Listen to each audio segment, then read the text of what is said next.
Sawira zviri kumba kwangu chibatisewo chiri kupisa ka komana yangu yekuda mari Sawira iyi yakaoma. Mari inobhadhara Sawira zvita kutotonge mayero ngonyarara kaniwo wakavhavhukira unoganhira unge gogo yepambi yembawe iwe ndikuda kukudza nyaya iri kupisa iri kutoitika haisi kupisa nokuti tell me ndiroje rangu rakauya mai manje chihure chacheka chandiitira nyowani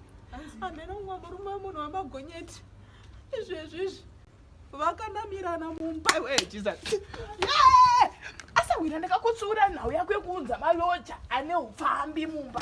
ndakakutsura naisavira nyika inonditi chikwa apa ndiri amaeredha vechikoro vekuchechi zvinododiniko naimazimo ndakakutsura vari kungochema iko zvinomakuya pamukaka wangu kuzondichemera. Sawira kasi njonjo ndimi masawira ka izvezvanachera naporina vakanditiza vakandajoni kwanawo uye kwamadzibaba amudi munototono isusu honai kukura asi njonjo munonetsera nyaya yekurasa vanhu ndiri kukudza nhamo yangu kuti ndodiniko nevanhu vakanamirana mumba mangu ndoitawo kudiniko. ndakakudza kuti hande kwamadzibaba audiwa Sawira saka madzibaba anoipa muteuro wokuti ndivagushe vana manurana akuna asawira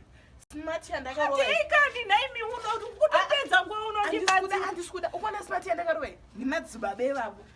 iko zvino ndikudzi ndakutodana namadzibaba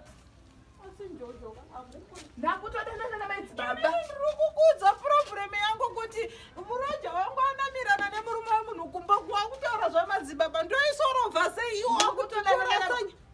madzibaba nezuva wakatondigezesa nzware vakandizoti muteuro ndokukandavakanditi ane musango esezvona